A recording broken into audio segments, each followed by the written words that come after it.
হামজা চৌধুরী, তিনি আমাদের Lionel Messi, তিনি আমাদের ক্রিশ্চিয়ানো রোনালদো, তিনি আমাদের জিনেদিন জিদান। একটা কথা, মেসি যখন বার্সেলোনাতে খেলতো খুব প্রচলিত ছিল যে ফুটবলটা বার্সেলোনাই খেলে, বাকিরা সবাই কুতকুত খেলে।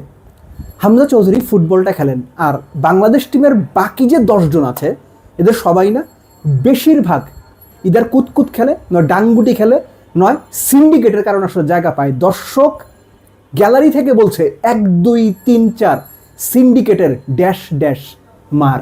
কেন বলছে? এই আলোচনাটা করাটা জরুরি, অন্তত এই ম্যাচের প্রেক্ষাপটে। ফার্স্ট, হামজা চৌধুরী, আপনি বাংলাদেশের কোন পেনাল্টি টেকারকে কবে একটা প্যানেনকা মারতে দেখেছেন? আপনি বাংলাদেশের কোন স্ট্রাইকারকে, কোন ডিফেন্ডারকে, কোন ফরওয়ার্ডকে, কোন উইঙ্গারকে একটা ওভারহেড কিকে বা একটা বাইসাইকেল কিকে কিংবা একটা ব্যাক ভলিতে গোল করতে দেখেছেন? হামজার ফার্স্ট গোল আপনার অনেক দিন মনে থাকবে। হামজার ফার্স্ট গোল নেপালের বিপক্ষে আপনি সবশেষ কবে দেখেছেন বাংলাদেশের কোনো প্লেয়ারের কাছ থেকে, বা আদৌ দেখেছেন কি আপনি মনে করতে পারবেন না। একজন হামজা আমাদের জন্য সব কিছু ছাপিয়ে সব কিছুর ঊর্ধ্বে। সেকেন্ড গোল প্যানেনকা, বাংলাদেশ 1 গোলে পিছিয়ে দ্বিতীয় হাফ শুরু হলো, হামজা একা পুরো ম্যাচের চেহারা বদলে দিলেন। ফার্স্ট হাফে একটু নিচের দিকে খেলেছেন, ডাবল পিভটের একজন হিসেবে খেলেছেন, জামাল একটু ওপরে ছিল। সেকেন্ড হাফে জামাল একটু নিচে নামলেন, তার উপরে ভরসা রাখা হলো, জামালকে নিচে ওই ভরসার জায়গাতে রেখে হামজা উপরে উঠলেন, 2 গোল করলেন। শেষ মুহূর্তে গিয়ে অভ্যাস মতো বাংলাদেশ গোল খেয়ে ম্যাচ ড্র করলো। সো এই যে হামজার পারফরমেন্স আপনি না অন্য কারো সঙ্গে মেলাতে পারবেন না। হয়তো কাছাকাছি যাদের পারফরমেন্স করার সম্ভাবনা ছিল তাদের একজনের নাম হয়তো জায়ান চৌধুরী, একজনের নাম হয়তো কিউবা মিচেল, একজনের নাম হয়তো সমিত সোম। জায়ানকে আপনি কোথায় খেলতে দেখেছেন? যে প্লেয়ার উইংয়ে খেলে, স্পেসিফিক্যালি লেফট উইংয়ে খেলে হংকং চায়নাকে কাঁপিয়ে দিল, তছনছ করে দিল, তাকে আপনি নেপালের বিপক্ষে কী রোলে খেলাইলেন?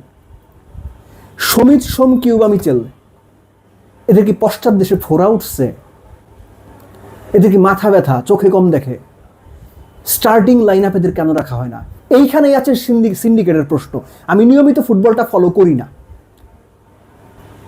কিন্তু এই যে সিন্ডিকেটের গন্ধ, গল্প, নোংরামি, এগুলো তো পড়ি, শুনি, অনেক কলিগের কাছে গল্প শুনি, অনেকেই বলেন, পত্রিকায়, ফেসবুকে লেখা হতে পড়ি। তার মানে কি সিন্ডিকেট তো সত্যি? তার মানে তো সিন্ডিকেট সত্যি। একটা পার্টিকুলার ক্লাবের প্লেয়ার্স তারা দিনের পর দিন সুযোগ পেয়েই যাবেন।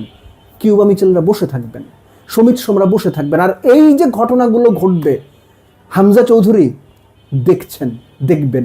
মনে রাখেন, এই সিন্ডিকেটগিরি হামজা চৌধুরী একটা সময়ে গিয়ে সহ্য করবেন না। এমনও হইতে পারে তিনি সব কিছু মিডিয়ায় গেলে বলে দেবেন। সিরিয়াসলি বলতেছি, আমি মিডিয়ায় গিয়ে সব কিছু বলে দেবেন, অথবা ক্ষোভে দুঃখে আর এখানে খেলতে চাইবেন না। আমি কথাটা এই জন্য বললাম, আপনাদের কাছে অমুক প্লেয়ার, অমুক কর্মকর্তা, অমুক ক্লাব, দর্শক যে বলতেছিল ওই যে গ্যালারিতে 1 2 3 4 সিন্ডিকেটের ড্যাশ ড্যাশ মার, আপনারা অনেকেই সিন্ডিকেটের পদলেহন করতেছেন। হামজার কিন্তু ওই দায় নাই। হামজা আপনাদের পুছেও না।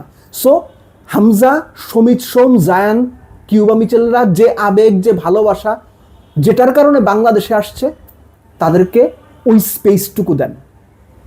এই যে জাকের আলী, এই যে তাওহিদ হৃদয়, সালাউদ্দিনের সিন্ডিকেট বাংলাদেশ ক্রিকেটের ড্রেসিং রুমটাকে কিন্তু বিষাক্ত করে দিছে। দলের পারফরমেন্স দেখলে টের পাইতেন বা পাচ্ছেন আপনারা। ফুটবলটারে ওরকম করেন না। হামজার নেপালের এগেনস্টে যে পারফরমেন্স, এই পারফরমেন্সের পরেও যদি আপনাদের মনে হয় যে হামজা শুধুমাত্র জাতীয় দলের জার্সির জন্য খেলতে আসছে, আপনারা ভুল করতেছেন। হামজা খেলাটাকে ভালোবাসে, বাংলাদেশের হয়ে খেলতে ভালোবাসে, বাকিরা ওই কারণেই আসছে। তাদের আপনারা মানসিকতাটাকে নষ্ট করে নেয় সিন্ডিকেট বাজি করে।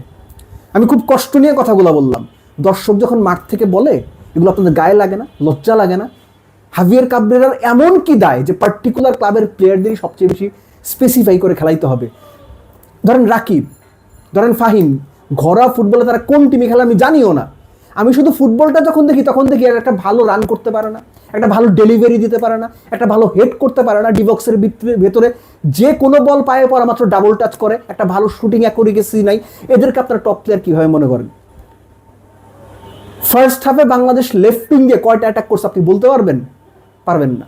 আপনি ড্রিবলিং করে রাকিবকে, ফাহিমকে, তারা তো রাইট উইঙ্গে সেন্ট্রালে খেলছে, কয়জন ঢুকছে? তারা কোন সিন্ডিকেটের প্লেয়ার কিনা আমি জানি না, কিন্তু এই যদি অবস্থা, আপনি তারপরও কিউবা মিচেলকে বসায় রাখবেন, তারপরও সমিত সোমকে বসায় রাখবেন, তারপরও জায়ানকে আপনি লেফট উইঙ্গে খেলাবেন না, নাকি লেফট ব্যাক খেলাবেন? এটা সিন্ডিকেট না তো কি? 100% সিন্ডিকেট।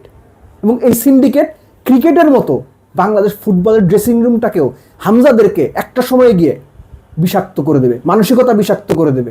এবং ওই বিষাক্ত মানসিকতার ফল এই যে ফুটবলের মধ্যে যে জোয়ারটা শুরু হয়েছে, ওই ড্রেসিং রুমের সিন্ডিকেটের যে বিষাক্ত মানসিকতা ছড়াবে, সেটা ফুটবলের জোয়ারে ভাটার টান এনে দিতে খুব একটা সময় লাগবে না। মনে রাখেন, বাংলাদেশের মানুষ খুব ভালো জানে কখন বুকে আগলে ধরতে হয়, কখন লাথি দিয়ে দূরে সরাইতে হয়।